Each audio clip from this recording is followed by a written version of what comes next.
4월 20일 오늘 우리에게 주시는 하나님의 말씀은 출애굽기 7장 20절부터 25절까지의 말씀입니다.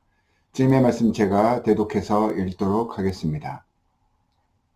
모세와 아론이 여호와께서 명령하신 대로 행하여 바로와 그의 신하의 목전에서 지팡이를 들어 나일강을 치니 그 물이 다 피로 변하고 나일강의 고기가 죽고 그 물에서는 악취가 나니 애굽 사람들이 나일강 물을 마시지 못하며 애굽 온 땅에는 피가 있으나 애굽 요술사들도 자기들의 요술로 그와 같이 행함으로 바로의 마음이 완악하여 그들의 말을 듣지 아니하니 여호와의 말씀과 같더라. 바로가 돌이켜 궁으로 들어가고 그 일에 관심을 가지지도 아니하였고 애굽 사람들은 나일강 물을 마실 수 없으므로 나일 강가를 두루 파서 마실 물을 구하였더라. 여호와께서 나일강을 치신 후 이레가 지나니라. 주님의 말씀입니다.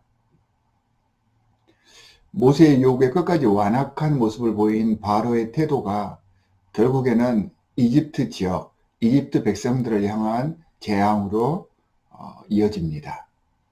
오늘부터 시작하는 이집트에 내린 10가지 재앙 기사는 몇 가지 중요한 주제와 말씀 구조를 담고 있습니다. 일단 첫 번째로 여호와 하나님과 이집트의 왕이자 신으로 군림하는 파라오라고 하죠. 이 바로의 대결 구조입니다.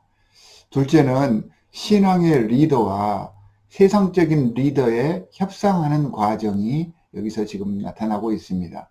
그리고 마지막으로는 하나님의 백성과 세상 백성들이 구분되어진다는 것을 이 10가지 재앙의 말씀을 통하여서 우리들에게 알려주고 있습니다. 그리고 이 10가지 재앙기사는 세상에 대변하는 이 바로의 완악함과 강팍함이 재앙의 촉매제로 사용되고 있다는 것을 우리가 명심하시고 말씀을 보시면 훨씬 더 이해가 잘 될 것입니다. 이런 구조와 의미를 염두에 두며 말씀을 묵상해 나가면 이 출애굽기 전체의 말씀이 조금 더 입체적으로 우리에게 다가올 것입니다. 오늘 말씀은 10가지 재앙 중 가장 처음 재앙인 물이 피로 변한 사건을 우리에게 소개해 주고 있습니다. 모든 일은 시작이 중요합니다. 그 시작을 보면 그 일의 전체적인 대중을 알게 됩니다. 이 피해 재앙은 이 재앙이 왜 10번째까지 진행될 수밖에 없었는지를 보여주는 귀한 그러한 이적입니다.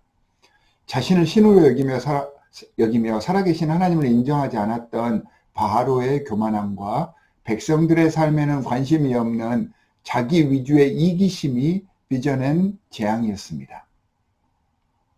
22절에 보니까 자신이 부리고 있던 애굽의 이집트의 요술사들도 같은 기적을 만들어내는 것을 보고 하나님께서 보낸 모세와 아론을 자신이 데리고 있는 그런 요술사 정도로 취급하고 있습니다.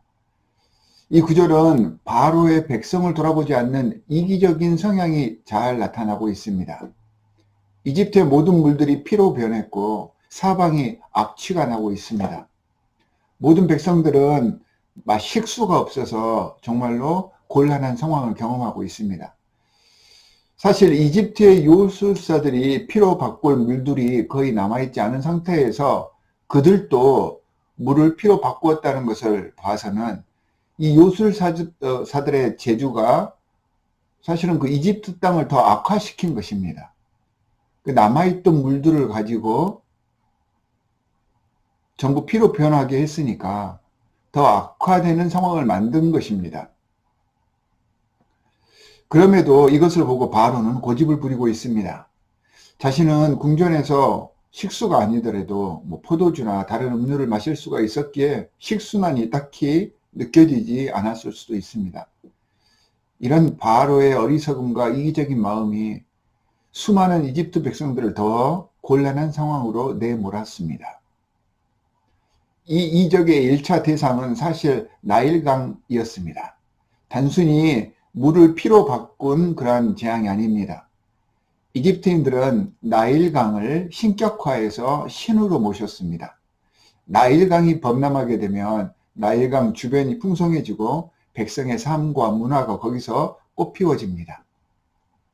이집트의 최고 신인 그 땅을 수호한다는 오시리스가 나일강의 범람을 통해서 그의 영광을 드러낸다라고 믿었습니다. 이 첫 번째 재앙은 그렇게 자신들이 신성시하고 신으로 떠받들고 있던 나일강을 오염시켜서 이집트의 잘못된 신앙관을 부수고 그들이 자랑하는 생명력의 근원을 뒤흔드는 그러한 사건이었습니다. 인간의 잘못된 신앙과 이런 신앙에 몰두하게 하는 사람들의 교만한 마음, 그리고 이기적인 심성에 대한 경고가 바로 이 첫 번째 피해 재앙입니다. 우리의 삶 속에서 하나님과 사람들에게 내 교만함을 드러내고 내 의의를 주장하려 했을 때, 나의 편안함과 이기적인 상태를 위해서 이웃을 외면하게 되었을 때, 주님께서는 이런 행위가, 또한 이런 행위의 결과가 우리 삶에 부정적으로 영향을 미칠 것임을 말씀을 통해서 지금 현대를 살아가는 현대의 신앙인들에게도 같은 메시지로 전하고 계십니다. 주님께서는 말씀과 여러 주의 관계들을 통해 하나님의 섭리를 우리에게 보여주십니다.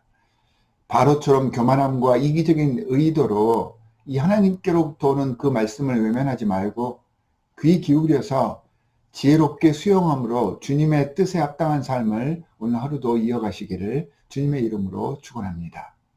두 가지 기도 제목을 드립니다. 교만하면서도 교만한지 모르고 이기적이면서도 이기적인지 모르는 나를 돌아볼 수 있게 해주십시오. 겸손한 영을 허락해 주셔서 겸손한 마음으로 주님의 음성을 들을 수 있게 해주십시오 라고 기도하시기 바랍니다. 두 번째로는 지금 세상을 살펴보면 인종혐오 범죄라든가 또 여러 가지 많은 폭력에 대해서 무관심한 우리가 세상 속에서 우리가 살아가고 있는데, 이러한 세상 속에서 악한 것들에 편승하지 않고 더욱더 주님을 의지하고 주님께 나아갈 수 있도록 해주십시오라고 기도하시기 바랍니다. 우리 함께 기도하도록 하겠습니다. 하나님 아버지, 세상을 살아가면서 우리의 모습 속에 바로의 교만함, 이기적인 모습이 있지 않는지 살펴보게 하여 주시옵소서. 하나님께서 우리에게 보여주시는 여러 가지 많은 징조들은 주님께서 우리를 통하여서 주님의 뜻을 알리시고자 하는 방법인 것을 저희가 깨달아서 주님의 그 뜻을 바로 알아 주님의 뜻대로 살아가는 저희가 되게 하여 주시옵소서. 이를 위해서는 나를 내세우고 내 혈기를 드러내는 것이 아니라 겸손히 주님께 나아가서 주님의 음성을 듣기 위한 그러한 영성이 필요합니다. 성령으로 함께하여 주시사 주님과 함께 동행하는 삶을 살게 하여 주시옵소서. 세상에는 인종혐오 범죄, 여러 가지 많은 폭력들이 난무하며 우리를 혼란스럽게 하지만 이럴 때일수록 주님을 더욱더 의지하며 주님과 함께 모든 유혹과 모든 좋지 않은 세력에 담담히 인내하며 대항해 갈 수 있도록 저희와 함께하여 주시옵소서. 오늘 하루도 주님께서 우리와 함께하여 주실 줄 믿으며 우리를 구원하신 주 예수 그리스도의 이름으로 기도합니다. 아멘.